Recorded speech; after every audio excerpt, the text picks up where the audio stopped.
Hey SRA 111, we are Group 5 members Jasmine Young, Stephen Wagner, Raja Dumala, and myself, Raquel Barrios, focusing on the topic of risk management and risk assessment. Risk management is one of the most overlooked aspects in security and risk analysis, and even in a part of our daily lives. We will go more in depth with the pointing question throughout the presentation and begin to show you how failure to apply management and assessment of risk can threaten and ultimately devastate even the most valuable of assets. First, let's establish the true definition of what risk management is. In any organization, there is always a hazard involved in the way we perform and handle things, hence why risk is the main cause of uncertainty. Risk management is the process of identifying these risks, assessing its relative magnitude, and taking steps to reduce it to an acceptable level.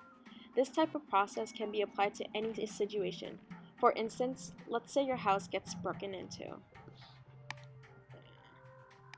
Owning a house implies the risk of damage, burglary, and other hazards. However, having home insurance implies that you are taking precautions and steps to reduce the risk of losing assets from your owned property.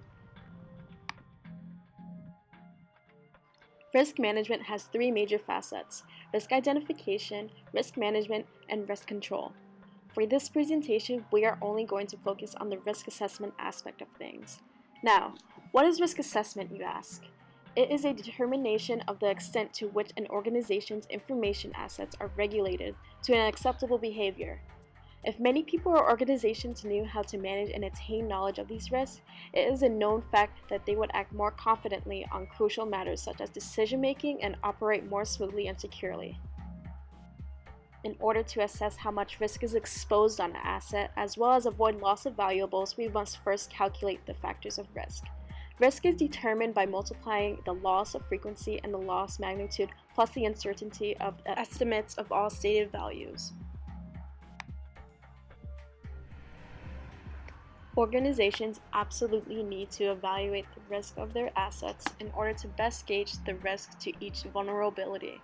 Matter of fact, let's have a look at what countries are more susceptible to cyber attacks. As you can see, the number one country that holds the world's most attack traffic is China, with about 41% of hackers hacking from there. What this list clearly points out is that the foreign attackers compared to the US are about 90% higher in number. This is a huge risk to the United States information assets, considering that only 10% of attacker traffic is domestic.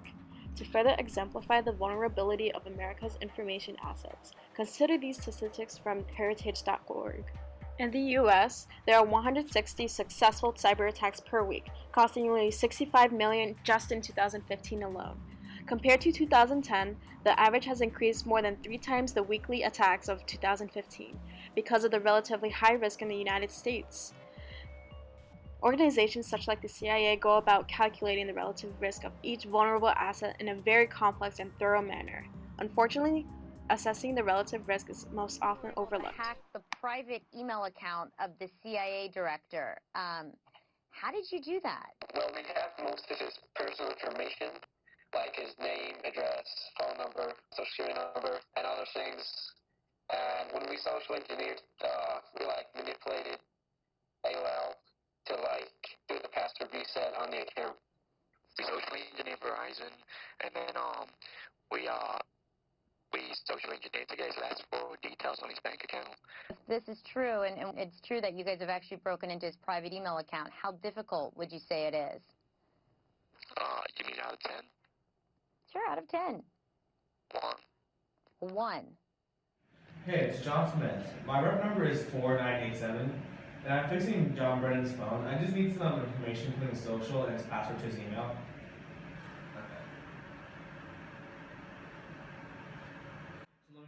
Last October, a group of hackers successfully breached the personal email of CIA Director John Brennan. The hackers claimed to have gathered his personal information, for instance his name, home address, social security number, and other valuables.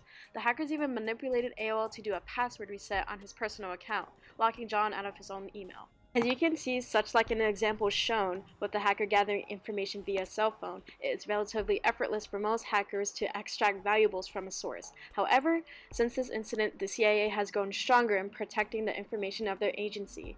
They have developed an intelligence collection strategy and created special training opportunities for their workers involving in that technical discipline.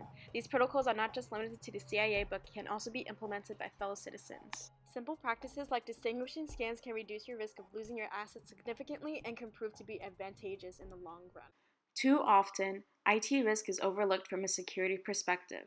An understanding of risk and the application of risk assessment methodology is essential to being able to efficiently and effectively create a secure computing environment. Unfortunately, this is still a challenging area for information professionals due to the rate of change in technology, the relatively recent advent and explosive growth of the internet, and else matters. With simple protocols and practices implemented, however, managing risk can end up saving many people's businesses and even lives by a great deal. At the end of the presentation, just consider this view of risk management. If a CIA director security was breached, what kind of deal are you put at?